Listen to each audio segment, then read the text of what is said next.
Amazing, take your seats. How exciting, Mission Sunday, right? Come on, anybody interested in mission? Okay, well, you may be thinking Mission Impossible, Tom Cruise, classic movies, and you're thinking, why do we need a Mission Sunday? And the answer is pretty simple. The answer is that God is on a mission. Creator of the universe holds time in his hands, but God is on a mission. In fact, God has been on a mission since before time began. Actually, he was on a mission to live in eternal relationship with mankind, even though the foreknowledge that it would include free will, include things going wrong, it was worth it to set it in motion because his mission is that none shall perish. And that is God's mission. And what we need to remember as a church is, therefore, that should be our mission. Church, we are on a mission. And sometimes when you're on a mission, it can get a little bit cloudy as to what the mission is. I have a bit of a weird habit. Don't judge me. But I like to take a brew for a walk at night. Let me explain. I'm from Bolton, so I have about 20 brews a day. Only one way to have a brew, nice, strong, builder's tea, no sugar. Preach it, right there. And what I like to do with some of my close mates is around kind of 11 o'clock at night, get a brew and go for a walk, just like around the streets. Don't. Because I like the atmosphere at night when everything's calm and quiet, and I like to kind of put the world to rights with my mates.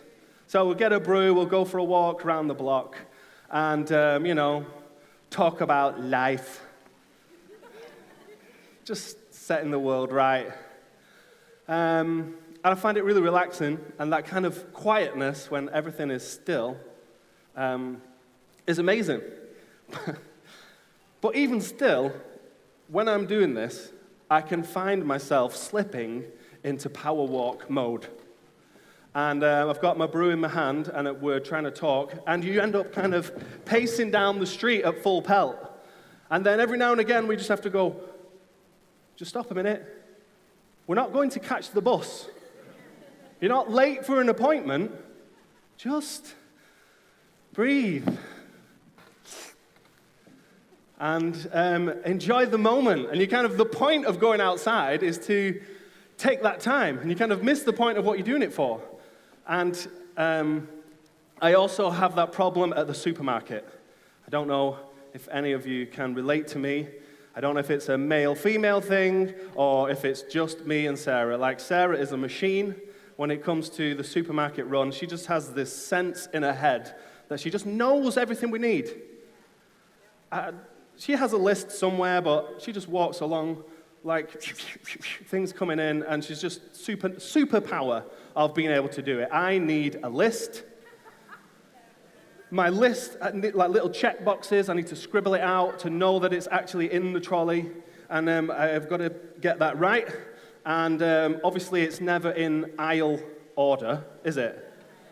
But I can't process that. I have to go through the list in order. So I end up doing 36 different laps of the supermarket. I'm pretty sure when Sarah helps me with my list that she deliberately puts them out of order so that I end up going around the supermarket all the time. But when I go to a particular supermarket that begins with A and ends in Aldi, other supermarkets are available, there's this abyss. Maybe it's just in my one in Bolton, but there's an abyss right in the middle where there are these two aisles of amazing things. Amazing things that you did not know you needed in your life. And I tell you what, the list just gets thrown out the window. I go down this aisle, I've been there for like 20 minutes, and I am getting a wallpaper scourer wheel. Hey, you're laughing? When you want to strip your wallpaper next time, you know who to come to. I've got a wallpaper scourer wheel that it puts dots in the what. It's amazing, right? Absolutely. Yeah, full set of kettlebells. Hey, don't just talk about fitness. You actually have to put your money where your mouth is. Full set of kettlebells. Absolutely. And then you come out. The trolley is full. You're heading home. Quite pleased with your kettlebells and your wallpaper scourer. And I come in the house and Sarah's like, did you get the milk? Rummages around in pocket looking for list to see if it's checked off. Picks up car keys, back out to the car. And we go on a mission, but then we forget the point of what you went on the mission for. You ever do that? You go upstairs and you're like, what did I come upstairs for? I just go to the toilet, just in case it was that. What's the chances? You know. I don't want to get downstairs and then realize it's too, yeah.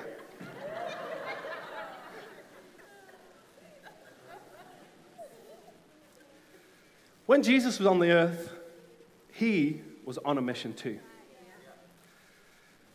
It's funny when we teach in children's church, trying to contextualize the stories of the Bible so that they're not just a nice story, but actually we teach on God's awesome rescue plan when it comes to Christmas, when it comes to Easter, when it comes to the way Jesus interacted with people, because it's all part of the same mission. You can't preach at Christmas on baby Jesus without talking about why baby Jesus came.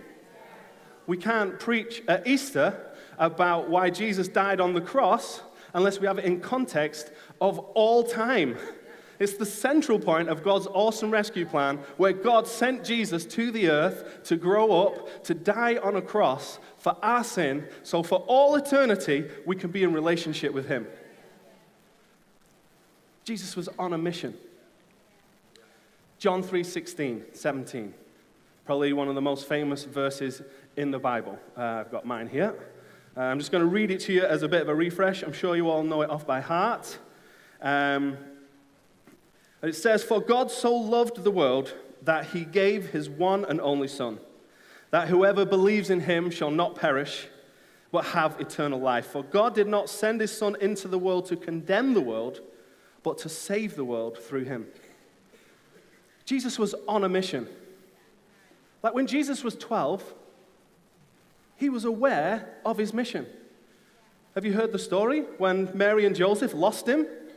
Who were like, they were on a mission. They had to come all the way from Nazareth to Jerusalem, and then with a big old family on donkeys trying to get the way back. Now that's a mission. That is a trek with all your baby stuff and clothes and food for such a long trip. They were on a mission, but Jesus was like, hold on a minute. Didn't you clock it? I was going to be in my Father's house. I'm here on purpose. I'm here with a mission. In fact, the people that Jesus met along the way, let me read you a passage from Luke.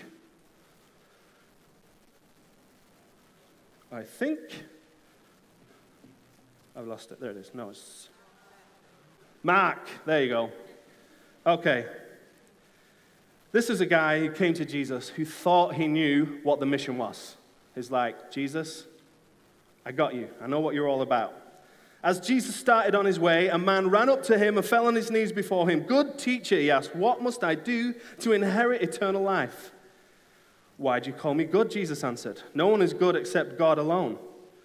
You know the commandments: do not murder, do not commit adultery, do not steal, do not give false testimony, do not defraud, honor your father and mother." "Teacher," he declared, "all these I have kept since I was a boy." Jesus looked at him and loved him. "Good job. One thing you lack," he said. "Go and sell everything you have and give it to the poor, and you will have treasure in heaven. Then come and follow me."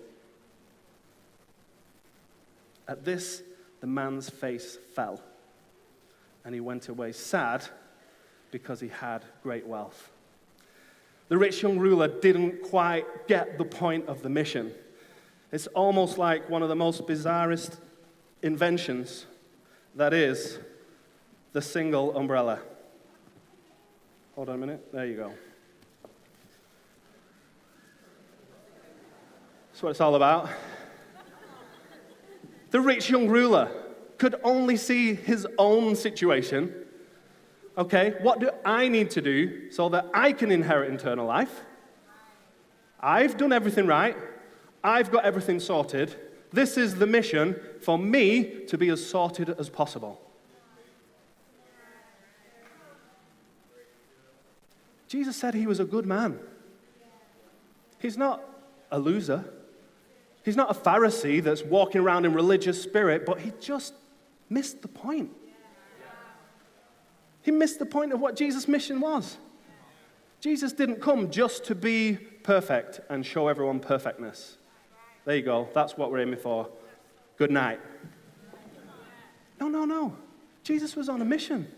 Jesus had God's awesome rescue plan in his mind. He's like, great job at following the commandments. That's going to make your life better. That's what we put them there for. But that's not the point. Sorry. Weirdest thing about that scripture is that Jesus let him walk away. He didn't go, no, it's all right. I was just testing you. He was like, good, but you've missed the point. There's another story of Martha who invited Jesus to her house. Mary and Martha, you'll have heard their story. And she came round, invited Jesus to her house, and then spent the whole time doing. She's like, Jesus, come to my house. This is going to be awesome. Just wait over there. And got distracted by the doing. It was like she had God's awesome rescue plan in person, in her house. But she missed the point. Busy doing. If I do more, then that is going to make me feel better about myself, because then I know that I'm doing what I can, but missed the fact that Jesus was about to do everything that anybody needed to do. Works was going to be abolished. Sin was going to be paid for forever. And the personification was sat in her living room. And she wasn't. Like hospitality, generosity, beautiful heart from Martha, wanting to make things awesome for Jesus, wanting to do all she can in her strength. She missed the point of what Jesus was there for. Got to remind ourselves as parents that we're not too busy doing that we forget to be with our kids. And kids don't remember if you've dusted 3 times a week. They don't remember if you hoovered their bedroom or not, or if you could get to their carpet to hoover it. But actually being present in the moment, that's what your kids remember. Your kids remember just, even at our parenting course last week, we're talking about 5 minutes imaginative play with your children can make a massive difference to their development. What a sacrifice, 5 minutes, and yet we've got to do the dishes so that you can relax later, you've got to do this, you've got to do that, and we're too busy doing that we miss the point of that relationship. Martha, awesome heart, she missed the point of the mission. Even the disciples, right, who were with Jesus all the time. Like, you couldn't have been anyone who could have, if anybody was going to get the point, it should have been the disciples, right? Called by name, walking with him, sleeping, eating together, like, all the time. And yet, in the same chapter as the rich young ruler, okay? So later on in chapter 10, this is what happens. Verse 32, they were on the way up to Jerusalem with Jesus leading the way, and the disciples were astonished, while those who followed were afraid. Again, he took the 12 aside, and he told them what was going to happen. Told them the mission. Just in case you're not sure what's happening, guys, this is what's happening. We're going to Jerusalem, he said, and the Son of Man will be betrayed to the chief priests and the teachers of the law. They will condemn him to death and will hand him over to the Gentiles, who will mock him, spit on him, flog him, and kill him, and 3 days later he will rise. Whew. Thanks for the heads up. I want to be going into Jerusalem thinking it's going to be a party. Jesus is like, hey, this is getting to the nitty-gritty of the mission. So I just want to give you a warning. Next verse. What are the disciples going to do? You're thinking, okay, maybe they're going to have an extra prayer meeting so they're ready. Maybe they're going to call the troops. Right, okay, how are we going to get ready for this bit? No. Next verse. Then James and John came, the sons of Zebedee came to him. Teacher, they said, we want you to do us whatever we ask.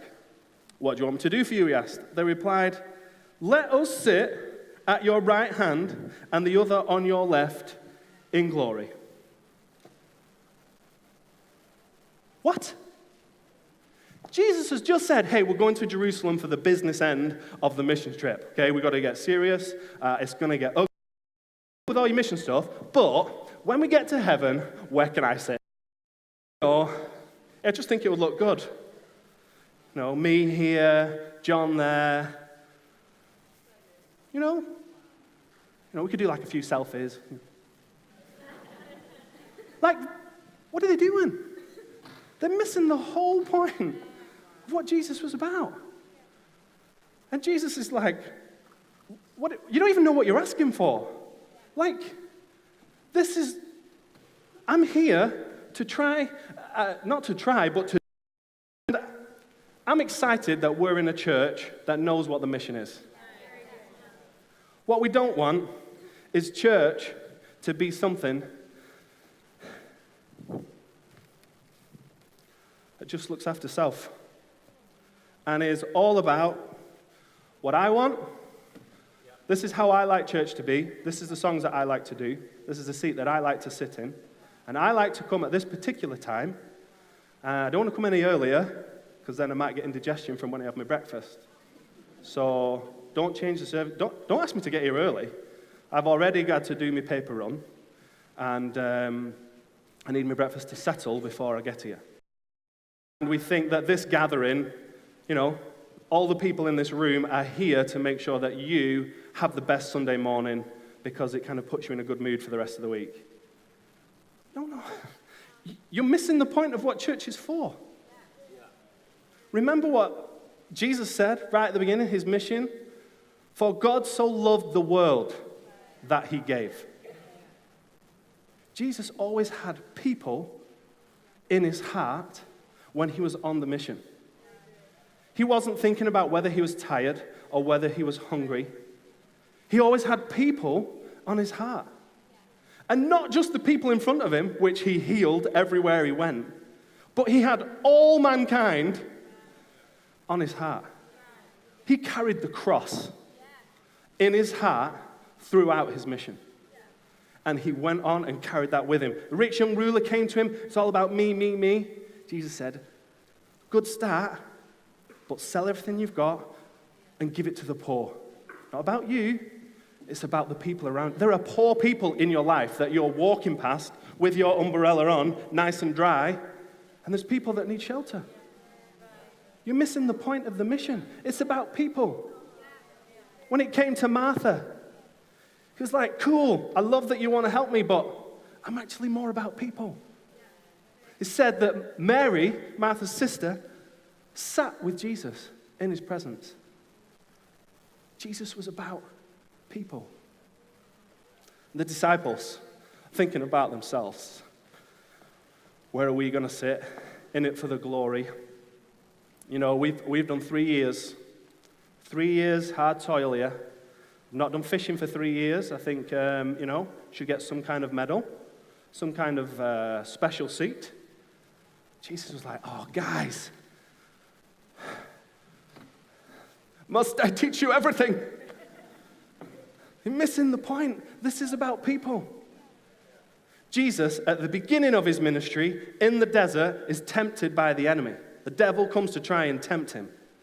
He's like, hey, I've not started yet, but I know where I'm going. So he resisted the temptation to No, I know where I'm going. Right before Jesus died on the cross, he had that same kind of moment in the Garden of Gethsemane where it's like, this is getting real now. Like, this is like real pain, real hurt. I'm gonna have to push through. And it isn't because he was stubborn or because, he just had like a personal best to beat. No, he had you in his heart in the Garden of Gethsemane. And I guess more importantly this morning, he had people that are not in this room in his heart in the Garden of Gethsemane. He had your neighbor in his heart. He had that school parent that you see in the playground 2 or 3 times a week and say hi. But school run. Got to pick everyone up, got to get the reading book, got to do the spellings.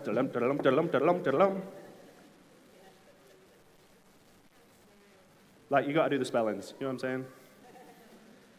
But it's not the point. That's our challenge, church, to have people in our heart. We don't want to be a selfish church that sits, feed me, feed me, feed me. My favorite song, my favorite preacher, make me feel good. I'm going to come to church so I can feel better about myself. Coming to church should be an empowering moment where we remind ourselves, we refocus on what the mission is, so that Monday morning we go out and we are on the mission.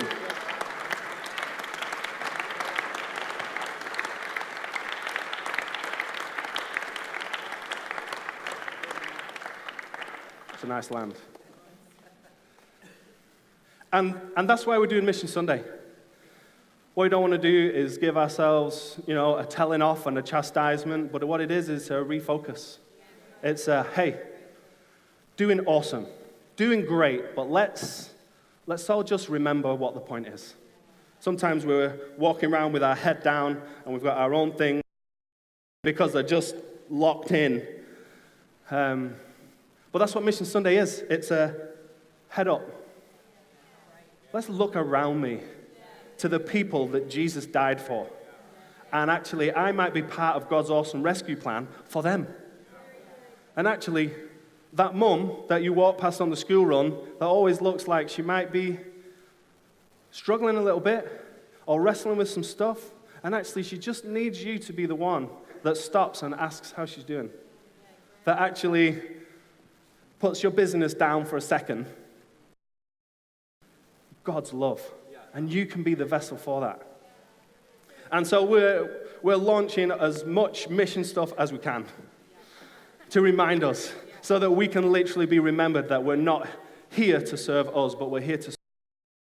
And so we're putting lots of structure in, and trips and events and stuff that are going to help us. But the thing that needs to change just as much as that is right here.